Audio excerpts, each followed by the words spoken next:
안녕하십니까 우리 전국의 유튜브 구독자 여러분, 우리 아프리카TV 시청자 여러분, 토요스콘 팩트의 김원입니다. 오늘 34번째 시간 여러분들과 함께 좀 독특한 이야기를 한번 해보고자 합니다. 제가 이미 한번 이런 비슷한 내용을 유튜브에 한번 올린 적이 있었습니다. 많은 분들이 되게 경악을 금치 못했고 정말 이럴 수 있을까 싶을 만큼 잔혹한 이야기였는데 오늘 여러분들과 어쩌면 그것과 좀 비슷한 얘기일 수도 있는, 정말 21세기에 이런 일들이 벌어질 수 있을까 싶을 만큼의 그런 이야기를 또 하나 진행을 좀 해보고자 합니다. 제가 예전 여러분들과 미스테리 컨텐츠 초창기에 화성 연쇄살인 사건에 대한 걸 한번 진행했던 적이 있습니다. 오늘은 이 사건을 그때 당시의 컨텐츠와 비슷하다라고 저는 생각을 하는데, 바로 외국판입니다. 잘 들어주시고, 정말 이게 어떻게 이렇게 됐을까라는 사건 중심의 내용과, 그리고 어떻게 추리를 해서 갖고 어떻게 해서 결말이 나왔는지 같이 한번 살펴보도록 하겠습니다. 때는 2007년 6월 25일로 거슬러 올라가도록 하겠습니다. 여러분이 지금 함께 확인하실 공간은 바로 우크라이나입니다.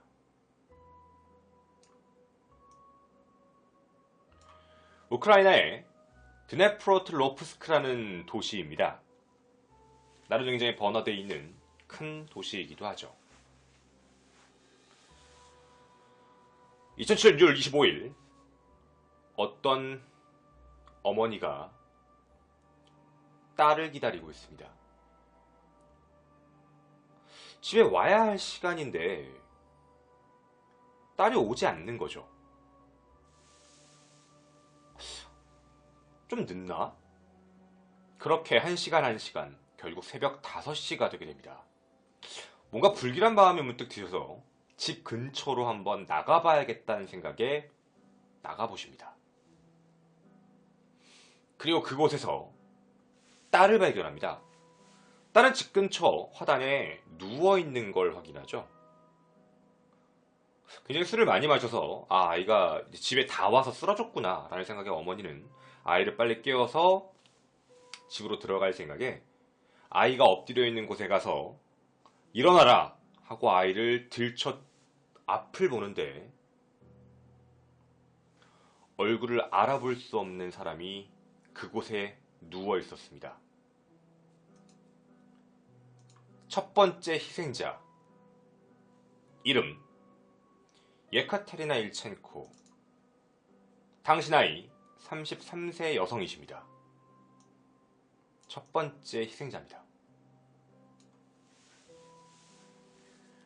당시 친구 아파트에서 친구를 만나고요, 집에 오던 길이었는데 그때까진 문제가 없었다가 집에 오다가 이렇게 끔찍하게 얼굴이 함몰된 채로 돌아가신 채 발견이 됩니다.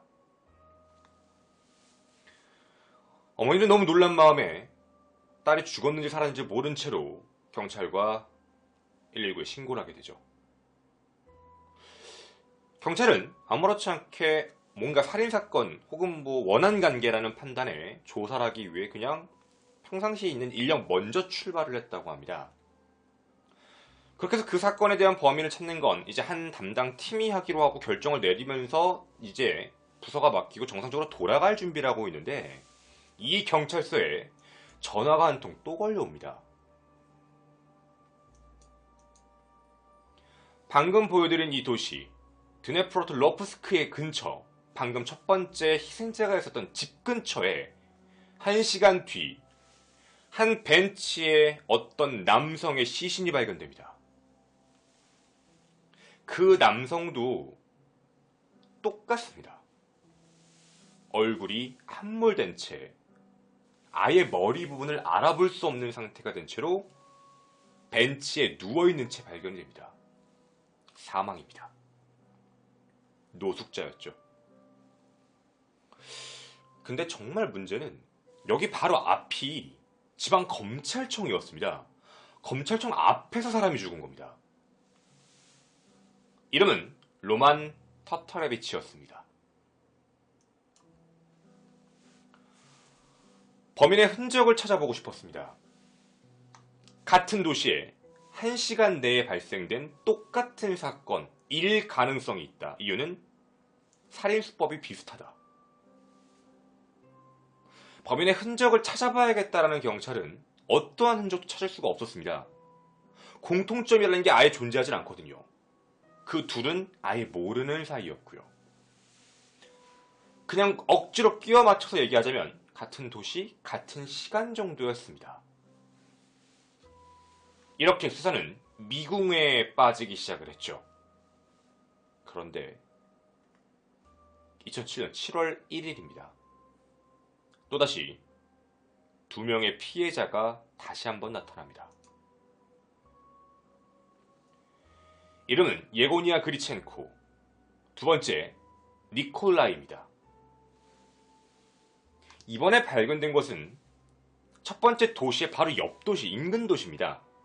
이름은 노보모스코프스크라는 도시인데 이것도 문제가 뭐냐면 이 두 분이 돌아가신 게 있잖아요. 모양이 똑같습니다. 똑같이 얼굴이 함몰된 상태로 돌아가신 겁니다.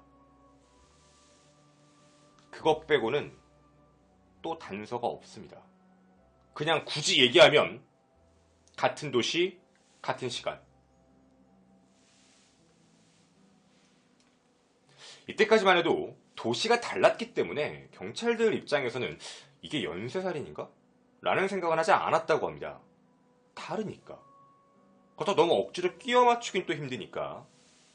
뭔가 좀 의심을 하고 있을 그때쯤 5일 뒤에 7월 6일 날 이번에는 드네프로파트로프스크라는 도시입니다. 또 근처 도시입니다. 사람 3명이 한 번에 죽습니다. 이름은 에고르노크라는 사람, 두 번째는 엘레나 슈랑, 당시 28세, 세 번째는 발렌티나 한자라는 사람. 이렇게 세 사람이 또 7월 6일 날 똑같이 사망합니다. 문제는 똑같이 얼굴이 다 함몰된 채입니다. 함몰의 정의에 대해서 좀 정확히 말씀을 드리면 안면 함몰이고 거의 대부분 두개골이 반으로 깨져 있었다라고 합니다. 뭔가 둔기 같은 걸로 이마 부분을 그리고 코 부분을 그리고 턱 부분을 굉장히 많이 내려친 것 같은 형태.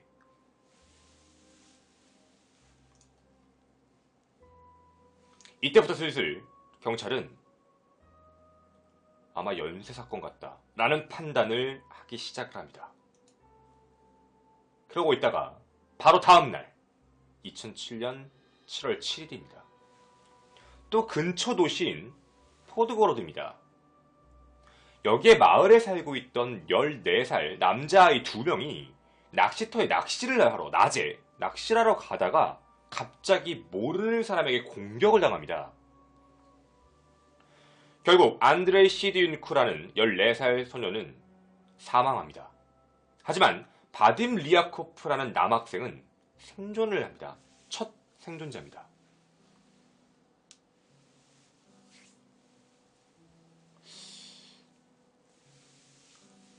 일단 사건 한번 다 진행을 해드릴 테니까 드디어 생존자가 한 명이 나타난 겁니다. 경찰은 그 생존자를 잡고 바로 물어본 거예요. 누구야? 누가 쫓아왔는데? 근데 리아코프는 얼굴을 못 봤다. 난 너무 무서워서 도망만 갔다. 이렇게 진술을 합니다. 결국 또다시 범인의 흔적이 사라집니다. 한동안 조금 잠잠하다가 2007년 7월 12일입니다. 이번엔 세르게이 야첸코라는 사람이 오토바이를 타러 나갔다가 실종됩니다. 그리고 4일 후에 발견이 됐는데 아주 끔찍한 상태로 발견이 됩니다. 지금 사진을 하나 공개할 건데 모자이크는 되어 있습니다. 다만 조금 징그러울 수도 있어서 미리 말씀을 드립니다. 바로 이렇게 확인이 됩니다. 뭐 너무 낮게, 작게 해놓으면 사진이 더 크게, 정확하게 보여서 모자이크 되어 있는 데를 크게 보여드리도록 하겠습니다.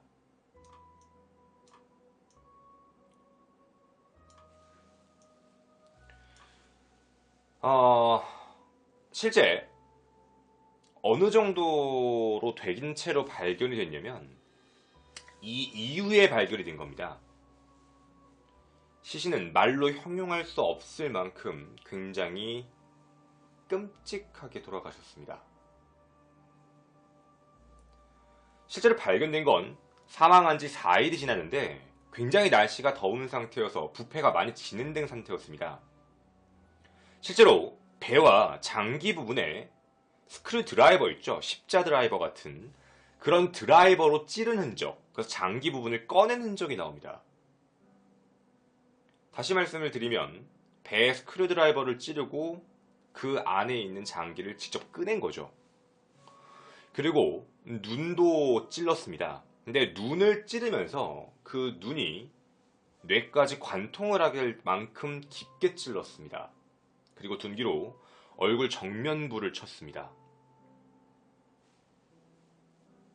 눈은 빠진 상태, 그리고 장기는 망가질 대로 망가진 상태로 발견이 됩니다. 근데 여러분이 지금 이 사진을 보시게 되면 지금 사진에서는 약간 뭐 그런 정도는 아닌 것 같은데 라고 생각하실 것 같은데 그 이유는 마지막 후반부에 나옵니다. 그리고 이 이후에도 계속해서 사건이 발생됩니다. 12건의 살인사건, 13명의 사망. 왜 12건인데 13명이 죽었습니까? 라고 하실까봐 말씀을 드리겠습니다. 실제 16일날 발견된 시신인데 임산부였습니다. 근데 그 임산부를 죽였는데 임산부의 배를 직접 갈라서 그 안에 태아까지 꺼내서 죽였습니다. 총 13명이 사망하게 됩니다.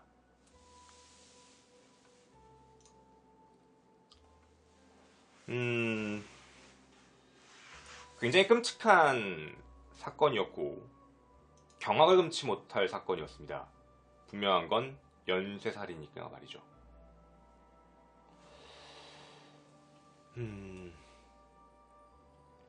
일단 이 안에서 특이한 살인이었지만 경찰들은 어느 한 집단이 했다라고 판단을 하고 공통적인 부분을 찾기 시작합니다. 지금까지의 사건에 총 10가지의 공통점입니다. 첫째, 피해자는 무작위, 즉 랜덤 사살입니다. 무언가 원한 관계가 있어서 죽이는 게 아닌 그냥 그 지역에 있는 사람 중에 그냥 가서 사람을 죽이는 겁니다. 둘째, 모든 피해자는 각 지역에 같은 지역에 있는 사람들입니다. 즉 지역을 왔다 갔다 하면서 사람을 죽이는 겁니다. 되게 독특한 특징이 있었는데 지역마다 가서 사람을 죽이잖아요. 그 지역마다 하다 보면 가운데 한 지역이 낍니다. 경찰은 의심합니다. 아마 이 지역에 살고 있지 않을까. 세 번째, 굉장히 비슷한 시간에 죽인답니다. 그러니까 한 명을 죽이고 몇 시간씩 텀을 주는 게 아니라 1시간 이내로 계속해서 사람을 죽이고 있는 겁니다. 그리고 네 번째, 절대 혼자 하는 범행은 아니다. 범행을 혼자 하지 않는다라는 그 이유가 뭐였냐면 생존자의 진술입니다. 한 명이 아니었다. 그리고 다섯 번째, 대부분 어린이, 노인, 여자, 불황자 이런 사람들만, 그리고 술에 취한 사람들, 몸을 좀 가눌 수 없구나, 몸이 좀 상대적으로 약한 사람들 위주로만 대상을 한다. 그러니까 성인 남자, 건장한 남자는 술에 취해서 쓰러져 있지 않는 한 건드리지 않는 겁니다.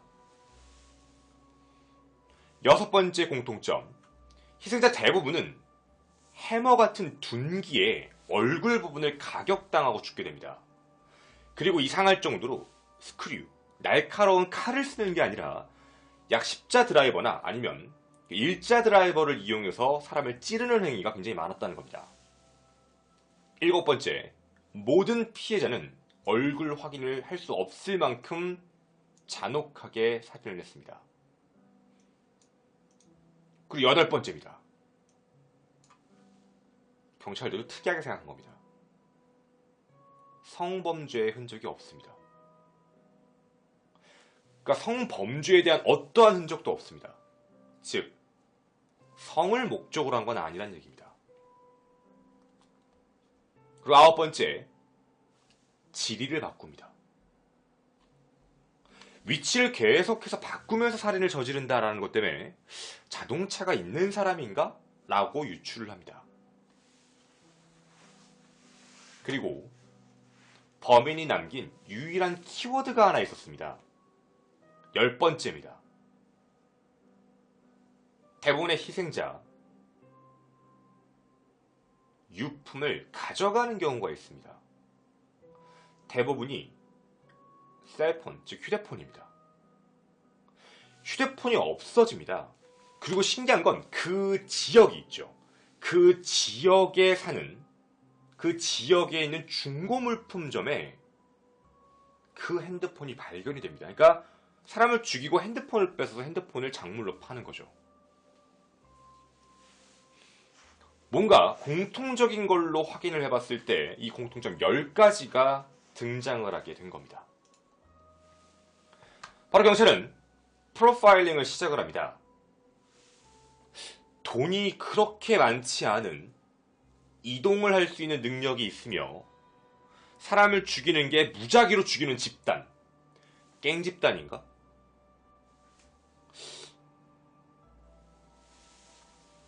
그렇게 조사를 시작합니다. 근데 실마리가 나오지가 않죠. 실마리가 안 나온 이유도 있었습니다.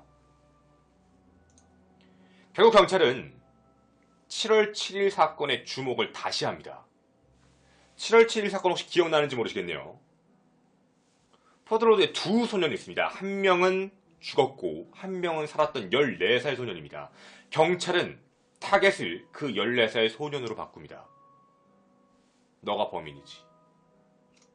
이유는 되게 단순합니다. 그냥 진술이 일관적이지 않아서. 처음엔 그래서 리아코프, 살아남았던 리아코프를 살해 혐의로 신문을 시작을 합니다. 실제로 경찰이 폭행까지 가했고 변호사 접견까지 막으면서 어떻게든 걔한테서 자백을 받으려고 했었어요. 하지만 그때 당시 알리바이도 명확했고 정확한 CCTV가 발견이 됩니다. 결국 친구의 죽음하고는 전혀 상관이 없다는 걸 알게 되고요. 결국엔 리아코프를 데리고 결국엔 이제 협력을 하기 시작을 해서 범인의 윤곽을 서서히 잡아가다가 며칠 뒤 45세 나탈리아 마마르추크라는 사람입니다. 디오브카 마을에서 그냥 아무 생각 없이 스쿠터를 타고 지나가는데 갑자기 숲속에서 어떤 두 남자가 나와서 자신을 넘어뜨렸다고 합니다. 그리고 갑자기 자기를 때리고 그리고 스쿠터를 타고 도망가는 걸 확인을 합니다. 주변에 목격자들까지 다 나타났고 주변에 아이들까지도 캠핑하고 있다 확인을 다 합니다. 그 모든 사람들이 모여서 전체적인 느낌 인상착의, 즉 몽타주가 만들어지죠.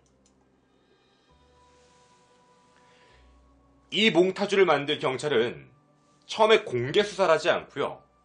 곧바로 각 마을에 있는 작물단지 있죠. 거기에다가 몽타주를 비밀로 다 뿌립니다. 혹시 이렇게 생긴 애가 물건 핸드폰 팔러 오면 무조건 신고해라요. 그렇게 용의자를 기다리고 있었죠. 그렇게 용의자가 나타납니다. 바로 이 세 사람입니다.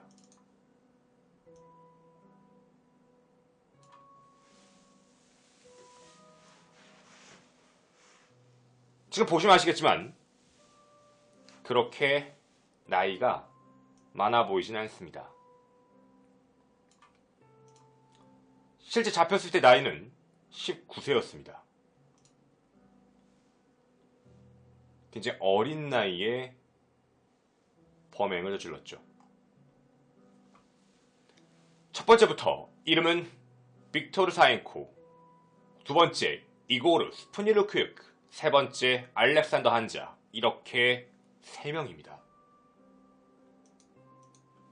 잡히게 된 이유는 스푸르크와 사이엔코가 실제로 핸드폰을 작물로 넘겼다가 이제 그 안에서 잡히게 된 거죠. 그리고 경찰은 잡자마자 핸드폰을 복원하기 시작합니다. 그렇게 사건의 전말이 드러나게 되죠. 지금부터 제가 말씀드리는 사건의 전말은 좀 충격적일 수도 있습니다. 사건의 전말에 이상한 얘기가 하나 있었거든요. 경찰은 처음에 이들을 대상으로 도대체 왜 이렇게까지 사람을 끔찍할 만큼 죽였는가에 대한 원인을 찾았어야 됩니다. 근데 그 원인을 찾는 부분을 경찰이 이상한 쪽으로 방향을 잡아서 흘러가죠. 그게 뭐였냐면 이들의 과거력입니다. 이들은 중학교 동창인데 14살, 각각 가지고 있는 이상한 단점들이 하나씩 있었다고 합니다. 근데 제 말을 잘 들어보세요. 외부에도 계속 우리가 알려져 있는 이야기인데 말이 되게 이상합니다. 14살의 스프르크와 이고르는요, 고소공포증, 즉 높은 곳을 무서워하는 그런 이제 공포증이 있었다고 합니다. 그리고 학교에서 약간 괴롭힘을 당하던 그런 학생들이었다고 해요. 스프르크는 이런 두려움을 없애기 위해서 주변에게 조언을 구하고, 그래서 어떻게 됐냐면 14층 높이의 아파트 발코니에서요, 그대로 몇 시간씩 약간 매달려 있는 거 있죠. 이런 걸로서 자신의 이제 공포증을 이렇게 극복하는 그런 걸 했다고 합니다. 경찰 조사 결과입니다. 제가 좀 비판을 가하겠습니다. 사람을 죽인 사람과 이게 도대체 무슨 상관일까요? 이런 얘기를 던지면 과거부터 약간 정신병력이 있었나? 아니요. 저는 이거를 다시 한번 역으로 얘기를 좀 바꿔보면, 어렸을 때 아이들이 장난 아니면 어떤 걸 할 때 좀 극단적으로 하는 부분에 대한 것들, 그거를 봤을 때, 예를 들면 한국어로 바꿔서 얘기할 때, 어렸을 때 한국 학생들 중에 비비탄총 같은 걸로 거미 같은 걸 터트리는 아이들도 있어요. 만약에 이런 이야기를 하게 되면 그것도 과연 과거의 정신병력이 될까요? 이게 되게 지금 이 사건과는 어떻게 보면 좀 상관이 없는 이야기인데 무언가 그것과 연관성이 있는 것처럼 이끌고 갖고 들어갑니다. 그리고 이 중에 한 명, 한자라는 애한테는 뭐라고 하냐면 혈액 공포증이 있었다고 경찰이 발표합니다. 혈액 공포증이라는 게 뭐냐면 그러니까 피를 되게 두려워하는 거예요. 14살짜리가 피를 두려워하고, 그래서 고양이 공포증도 있었다고 합니다. 두 가지의 공포증이 있었는데 그거를 없애기 위해서 길을 잃은 개, 길을 잃은 고양이를 고문하는 걸로 연습을 했다고 합니다. 그 나무숲에서 버려진 강아지를 잡아다가 이제 목을 베게 하고 배를 가르고 그 시체 옆에서 사진을 찍게 하고, 그런 증거 사진들이 나오기는 합니다. 그리고 실제로 주도를 했던 스프르크입니다. 스프르크는 굉장히 이상한 정신력이 있다. 바로 이런 걸 증거로 얘기합니다. 이게 스프르크 사진인데, 스프르크는 실제로 보시면 알다시피 코에다가 저런 콧수염을 붙이고 히틀러요. 나치의 히틀러를 굉장히 찬양하는 행동, 그리고 자신의 생일이 4월 20일, 히틀러와 생일이 같다. 이런 걸로 해서 굉장히 나치를 찬양하는 약간 그런 쪽, 이런 정신력을 갖고 있다라고 이야기를 합니다.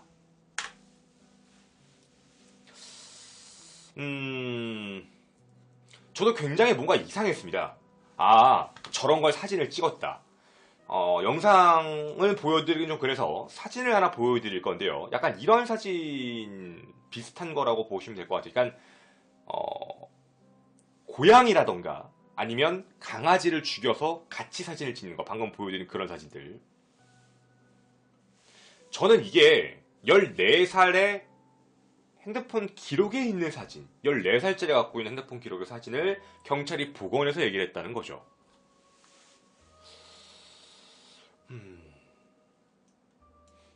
그리고 그 이후에는 어떠한 일도 없었습니다. 그러다가 17살입니다. 17살 사건이 다시 한번 나타납니다. 스프루크가 동네 애들을 자전거를 빼앗고요. 그걸 사행코에게 자전거를 판 혐의로 기소가 됩니다. 둘 다 체포가 됐는데 나이가 어린 것 때문에 감옥에 가지 않고 풀려납니다. 이 얘기를 경찰이 합니다. 그러니까 얘네들은 어렸을 때부터 문제아였다.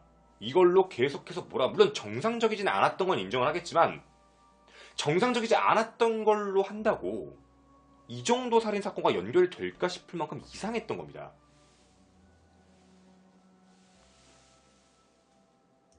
그리고 제가 개인적으로 경찰의 이 발표를 제가 왜 믿지 않았냐면 하나 더입니다. 이 3명의 부모가 그러니까 집안이 굉장히 좋은 집안입니다. 실제로 이고르의 부모님은 변호사예요. 그리고 이 중에 또 한 명의 부모님은 실제로 대통령 전용기를 몰았던, 그러니까 어마어마하죠. 집안이 굉장히 잘 사는 집안의 자제들입니다.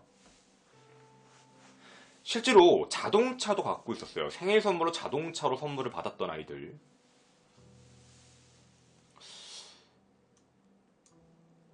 여기까지의 이야기들만을 보게 되면 무언가 말이 앞뒤가 좀 안 맞습니다. 그냥 우리 스타일대로 얘기를 좀 해볼게요. 우리 쪽 스타일대로 얘기를 좀 해보면 되게 집이 잘 사는 문제를 일으키는 아이들, 집이 너무 잘 살아서,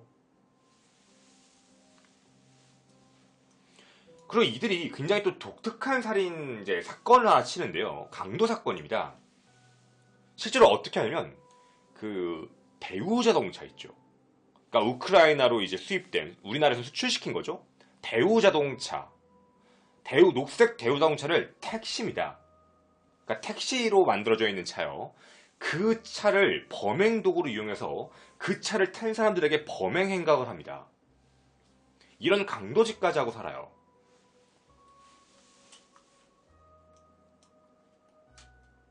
그리고 경찰은 동기를 발표합니다. 이들은 동기가 없다. 그냥 과거의 정신병력으로요, 이런 문제를 일으킨 것이다. 그냥 문제하다. 근데 말이 앞뒤가 안 맞는 게 한두 개가 아니었습니다. 근거를 찾아보고 싶었습니다. 지금 제가 말씀드린 게 이 사건에 대해 만연하게 알려져 있는 얘기입니다. 다들 다 똑같이 얘기하십니다. 그렇다더라, 이랬다더라. 근데 저는 굉장히 좀 나름대로 불편했던 건 이거 가지고 저렇게 얘기하기는 좀 그렇지 않나? 그리고요, 한 가지 주목할 만한 진술이 하나 있었습니다. 바로 GTA입니다. 혹시 여러분은 게임 GTA를 알고 계십니까? 좀 어떻게 보면 유명한 게임 중에 하나인데, 어떻게 보면 막 차도 뺏고 사람도 죽이는 그런 게임이라고도 많이 하죠. 그 게임과 관련된 이야기들이 하나씩 하나씩 등장됩니다. 그리고 결정적으로 이 3명 중에 한 명의 여자친구 진술이 하나 나옵니다. 얘네들이 어떤 조직, 어떤 그룹과 연관이 되어 있다. 실제 어떤 그 남자, 스프루크가 어떤 남자와 접촉하는 걸 본 적이 있다. 근데 그 남자와 접촉을 해서 뭘 하는지를 봤는데 살인과 관련된 영상을 판매하는 걸 봤다. 그 영상의 금액은 한 편당 $100에서 최대 $20,000.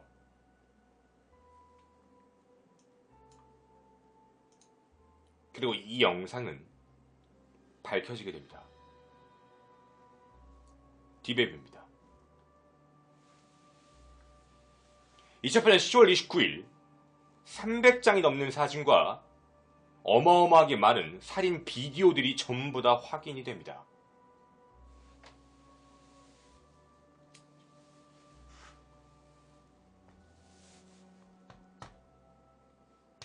제가 되게 많은 영상들도 있고 굉장히 여러 가지 영상들과 화면들을 많이 보기는 봤는데 사실 공개하기가 조금 그렇습니다. 좀 많이 잔혹하기 때문에 어느 정도 말로만 말씀을 드리겠습니다. 위에서 보신 이 이야기가 뒤의 결과는 이렇게 된 겁니다.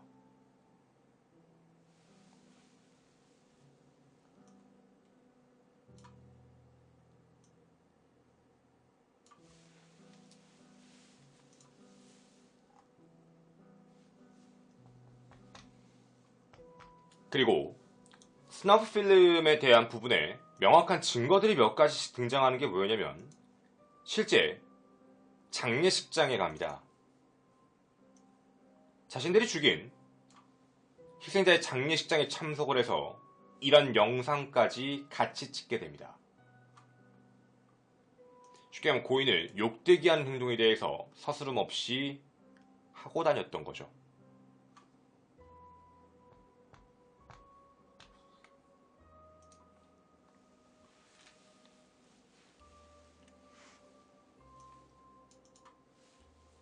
그리고 재판은 시작되었고 재판의 결과는 끔찍하게 나옵니다. 첫 1심에 대한 항소를 하고요. 최종심까지 간 재판 결과는 스프루크와 사멘코는 종신형을 선고받습니다. 그리고 한자는 9년형을 선고받고요. 한자는 실제로 살인 혐의에 가담하지 않았다라는 부분 때문입니다. 근데 이것도 되게 아이러니한 건 종신형이 두 종류가 있다고 합니다. 가석방 없는 종신형과 그냥 종신형. 즉 가석방 없는 종신형은요 완벽한 무기징역입니다. 근데 일반 종신형은 언젠간 풀려날 수 있는 종신형입니다. 이렇게 이 사건은 실제 우크라이나에서 굉장히 많은 일종의 붐을 일으키고 얘기가 끝나게 되는데요. 제가 얘기하고 싶은 마지막 근거에 대한 이야기입니다. 실제 제가 지금 여기 보여드린 이 영상물을 확인을 해보게 되면 이들은 사람이 죽어가는 부분에 대해서 영상을 촬영하고 더 고통스럽게 살아있는 사람임에도 불구하고 아까 제가 말씀드린 창자를 꺼내는 행위 및 얼굴을 계속해서 가격하는 행위, 이 모든 행위를 웃으면서 이야기합니다. 실제 대화도 녹화가 되어 있습니다. 그런데요, 제가 지금 보여드리는 이 영상 부분에 녹화에 이런 얘기가 하나 나옵니다. How much? 얼마일 것 같냐?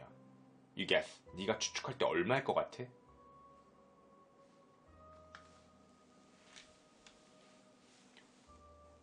이들이 실제로 스너프 필름과는 관련이 없다라고 경찰들은 발표를 합니다. 경찰들은 스너프 필름이라고 얘기하는 순간 그 스너프 필름과 관련되어 있는 모든 부분들을 다 잡아야 되거든요. 하지만 분명히 저는 들었습니다. 이들은 이 영상을 돈을 받고 판매하기 위해서 찍게 됩니다. 그럼 한 가지가 궁금해지죠. 되게 돈이 많은 집안 자제들인데 얘네는 왜 돈이 필요했을까에 대한 부분이죠. 그 근거는 굉장히 쉽게 찾을 수 있었습니다. 이들은 부모님들이 굉장히 유명하신 분들이기 때문에 돈을 함부로 쓸 수 있는 사람들이 아닙니다. 쉽게 얘기하면 정치인 자제들이 돈을 함부로 쓸 수 없는 것과 비슷한 거라고 보시면 될 것 같고 자신들의 모든 칼 행적에 대한 부분이 노출되기 때문에 어쩔 수 없이 일종의 자신들의 일탈에 대한 자금이 필요할 모든 행위로서 이 범행을 계속해서 진행했다는 것. 그 이야기까지 주변에 진술로서 모든 게 밝혀졌지만 아직까지도 이 이야기는 우크라이나에선 경찰의 진술이 번복이 되지 않은 상태로 이야기가 지금까지 진행되고 있습니다.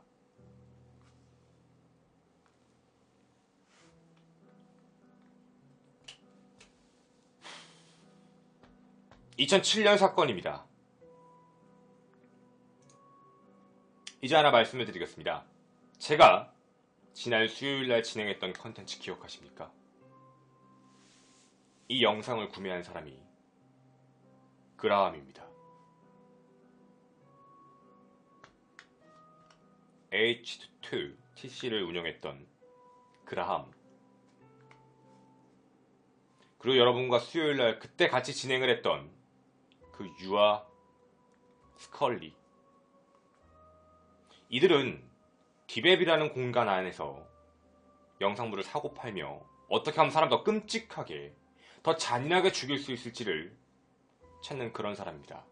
아이러니한 건 그라함은 이들에게서 구매했다는 진술을 했는데 우크라이나는 이 부분에 대해서 진술하지 않고 있습니다. 제가 지금까지 여러분과 컨텐츠를 진행한 것들 중에 이번 주의 모든 내용들을 다 합쳐보도록 하겠습니다. 사실 전 세계 중에 대부분의 국가는 스너프 필름에 대한 부분을 인정하지 않습니다. 너무 잔인하니까요. 또 일이 너무 커진다는 것도 알고 있는 것 같습니다. 실제 오원춘 사건, 인육과 관련되어 있는 문제에 대해서 1심 재판부가 얘기했지만 처리가 안 됐습니다. 어쩌면 너무 끔찍할 수도 있기 때문이니까. 우크라이나도 마찬가지, 대부분의 국가들은 거의 다 마찬가지입니다. 어쩌면 21세기에 일어나지 말아야 될 범죄들, 인신매매까지 나타나고 있는 현상입니다. 디베비라는 부분에 대해서 어쩌면 더 많은 규제랑 더 많은 관리가 필요하지 않을까라는 생각도 합니다. 아직 이 사건은 끝나지 않았습니다. 토요일 사건 팩트의 김원희였습니다. 감사합니다.